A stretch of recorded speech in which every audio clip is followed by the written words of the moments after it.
Teaching RE to primary school children is a challenge many teachers don't relish. So, how do four religious education practitioners approach the teaching of Christianity? My name's Sue Fitzgerald and I'm head teacher of St John's CE First School in Kidderminster. As a member of SACRE, I've been involved in writing the agreed syllabus for Worcestershire. My name is Izar Khan. I teach at Somerville Primary School in Smallheath in Birmingham. I'm head of science, collective worship, and I work with EAL children. My name is Eamon Elliott. I'm a member of the theology department at Newman College of Higher Education in Birmingham, and I've been working there for 4 years helping to train teachers. My name is Debbie Mallin. I'm a teacher at Dorris Junior School in Solihull. I've been teaching there for 9 years. I was ARIAN coordinator until a few years ago. Now I'm a member of SACRE. So what have these people got to tell us about teaching some of the main themes and topics in Christianity? Jesus died because God wanted him there to get all the bad things out of what other people have done. And what have we got in every corner, nearly? A church. And there are many vicars or lay people are prepared to open the church to let people in. They're beautiful resources in church. And I think we need to see, the children need to see the real thing, not just a mock-up. They need to see and they're available. I think we have to be careful how we use places of worship, just like any field trip with children, that we don't just get them to fill in the worksheet. I've often found having a really quiet time is to stop the bustle of them just milling about, having a quiet time where they sit and write and reflect about the place, more valuable than them sitting with their noses to a worksheet. In this area we're very lucky because we have a different range of churches, and the vicars and the fathers in the area, they're quite willing to come into school and talk to the children, so that's a great resource. And I think higher up in the school, when children look at commitment and they look at the idea of being committed in religion, they find, talking to real people much more interesting, and it gives them insight into their lives as well. Our Year 6 children go to Coventry Cathedral and look at the amazing artwork there, and they come back and do work on reconciliation, and very inspired from the work there. So art, I think, is a fantastic route into RE as well. In one particular school that I was in quite recently, they used the local church as an opportunity to discuss the sacrament of marriage, and the children themselves had dressed up as the bride and groom, and the rest of the class were invited along as guests, and I thought it was absolutely wonderful way of teaching that particular area, for the children to be actively engaged like that and inside the church. It was superb. Our Year 1 children did exactly the same with baptism. They went to the local church and we had the parents, and they took the baby along, and godparents, and they went back to school and had a party. And what was important was after that they were able to use role play area to act out these things themselves, and I do think children learn a lot through role play. So they'd use the resources in the church. It was amazing to see them climbing up to the font. They all wanted to see the water and touch it as if they hadn't touched water before, but they thought it was really special. Easter is all about when Jesus came back to life, and I think that Easter eggs aren't that special, it's just Jesus that's special. I think one of the difficulties about teaching the Easter story is the fact that some teachers are uncertain as to how much detail you need to go into regarding the actual crucifixion of Jesus, and they have concerns about what should you be saying to the children, at what age is it appropriate for more information about it, etc. In the school I'm in, we tend to build on the story of Easter. For instance, with the reception children, we always encourage parents and children to make an Easter garden.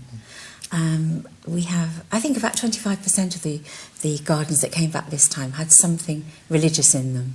Some of them had the hill with 3 crosses on. Some just had 1 cross. Some had a tomb. And, of course, there were all the visions of new life. And the teacher was able to talk through the Easter story through that with the children. Earlier on, we talked more about the cross in Year 3, the symbol of the cross. We talk about Peter in Year 4, and in Year 5 you look at the Stations of the Cross, and again using art as our way in and telling the story. But I've certainly not had a problem with children being worried about the grisly nature of the story. I think maybe we patronise them a bit if we think they are going to be worried. It's because very important. Children probably see a lot worse in some of the other things that they watch. And I think, handled well, it's a very, very powerful story. And one we need to teach. I feel children need to think about death. Because they meet it, whether it's with a pet or a grandmother. Absolutely. And I think we need to prepare them for this. At Somerville, as you know, a majority of our children are from other faith backgrounds. What we do, especially in Key Stage 1, to teach Easter, we tend to teach it through storytelling and telling the children about the events, but we do emphasise that this is from the Christian perspective, so that children are aware it's not their beliefs that we're telling them. We're telling them stories from a different belief system, so they have an understanding of other people around them.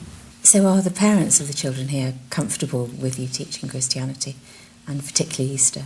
Well, they are comfortable with it because we say that it is from a Christian perspective.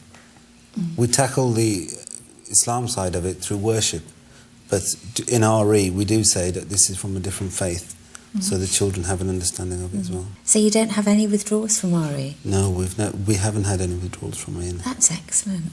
The important message of Easter is the resurrection itself, and certainly, from the Christian perspective, that is what everything is about. The fact that Jesus did rise again, and I think ultimately that's the key message of Easter, and that's ultimately what we're aiming for as teachers, to make sure that children understand that's what the story of Easter is really about. We've also used visualisation in Year 3.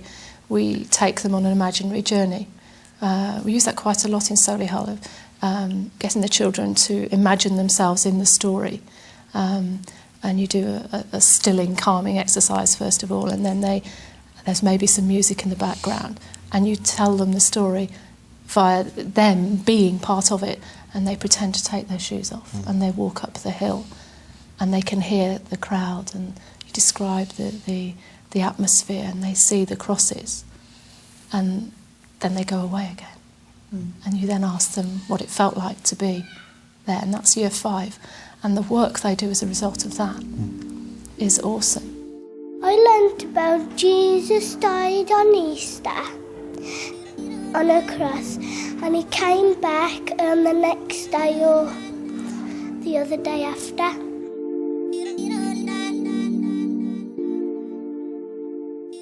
In my experience of RE, when it comes to stories of the parables and miracles, what I usually do to distinguish the difference between the two is try and explain parables in terms of this is a story and it has a message behind it, whereas stories about miracles, this is a sign of the power of Jesus, and this particular story signifies something that's happened at that particular time. I think I've noticed teachers see parables as a really good topic for class assemblies, for example. Is it a good story to tell, and the children can easily understand what's going on. I think some of them are harder than others. Certainly in the past I've had children ask me in relation to the story of the prodigal son, this particular boy had spent all the father's money, and yet when he came back he was forgiven, and the brother was left outside. And for some of the older children, they're quite ready to ask these questions and say, but why? He stayed with his father, he worked for his father, and yet it looks like he's being punished. And then you have to talk about this whole idea of reconciliation, and it's a really good learning point. We start with the Good Shepherd with reception, and we literally have a mat for the grass, and the children will put the pond and the rocks in place, and the shepherd, and then from the way the shepherd looks after the sheep, then that is likened to Christ. I think it's important for children that when they learn about miracles, that they can relate it to a religion. Within Islam, we believe that the Prophet Muhammad, peace be upon him, did miracles. At the same time, we also believe that Jesus Christ performed miracles as well. And these miracles, for example, like feeding the 5,000, etc., these miracles were a sign from God. Then sometimes, the concept of miracles happening now as well. They can relate it to things that happen in this world as well. A Year 6 child will say, no, that can't possibly happen. That's rubbish, that wouldn't happen in real life. So getting them talking about miracles and say, but this is what Christians believe, and respecting what they believe is important. And maybe just getting them to wonder a bit that some things we just can't explain. And I think that's the joy of RE, is you've got that bit of awe and wonder at times that you can see children thinking, well, maybe there's a bit more to it than that. When I pray, it's normally at night when I go to bed, and praying is all about Jesus. We do a prayer from the Bible and another prayer of our own. I think within Christianity, the topic of prayer and the area of prayer is a very important one. And one of the things that I've learnt through teaching both in the classroom and talking to students is making sure that there's a clear understanding of what prayer is about. And I think that the most important aspect of that is that children know it's an opportunity to spend time reflecting about themselves and their own lives and their relationship with God if they are from a Christian background, and not necessarily always having a formalised prayer, although that is very important as well. But the key message behind it, or the key understanding behind it, is that they do have that time to set aside, maybe once a day, and they can spend that time in quiet reflection about themselves and their relationship with God. In our lessons at our school, we, for example, in Year 3, will teach the children about how Catholics use the rosary as a device to help them concentrate on their prayer. And the thinking about part of that then leads on to, well, what do you do to help you concentrate and think about something deeply? So again, using an artefact, learning a little bit about the rosary, because it's very complicated for Year 3, and then talking about how they can reflect on their own ideas about concentrating on and thinking about things. What children need to know, that prayer is about just communication with God, but it's a communication, whatever sort of prayer it is, from the heart. It's got to be a real communication, hasn't it? And I think that children of a faith, whether they pray or not, learn a lot about what they feel, what they're really committed to, whether they have a faith, a belief in Christianity, a belief in any faith at all. Well, I'd agree with you. I mean, for our children in our school, they do understand faith to be very important, and especially prayer. I mean, the concept of using prayer, not only in worship but also in RE, they look at the Lord's Prayer in Christianity and then do comparisons with it with their own prayers that they say. And the children can see that there is a communication there, communication between man and a being, a God. And they can make the link between both faiths. I think the Lord's Prayer is probably a good starting point for children who have very little faith at home.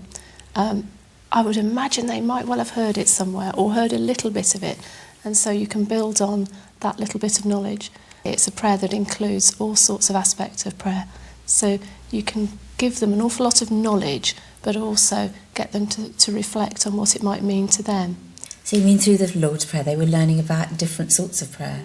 Because within the Lord's Prayer there is praise, there's worship, there's confession, there's thanks, and there's the asking for something, isn't there? So that all aspects of prayer are covered through that.